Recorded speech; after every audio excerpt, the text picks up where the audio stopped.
Umasipalata weKopanong, weMohokari, weNgwathe nowemafube basithathele phezulu isiphakamiso sokuvotela abantu abatsha bona babe sengikhundleni eziphezulu. Uzingiswa Mgawulo ovela kumasipalata weMohokari ungumero omncane kunabo bobana bomasipalata aba. Bonke nje bavumelana ngalizwi linye elithi phambili ngokuhlunyiswa komnotho nezenzelwa zomphakathi. Kodwa bathi kunenge kusafuze kwenziwe ukuvuselela bomasipalata abafadalele kwaba. Young people are not catered for.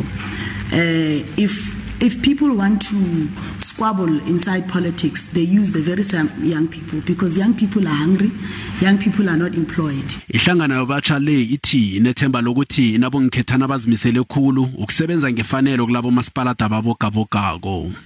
Those responsibilities that are bestowed upon all of them is that we as the ANC Youth League, the only thing that we'd want to raise with you is that those positions are not a status, but they are stations of advancing the national democratic revolution. uStephanie Lockman ukhethwe njengoSpeaker kaMasipalata omkhulu weMangaung obhode Mraro. The interview process showed us that as young people we're prepared for this process. We have made ourselves prepared. We have learnt enough.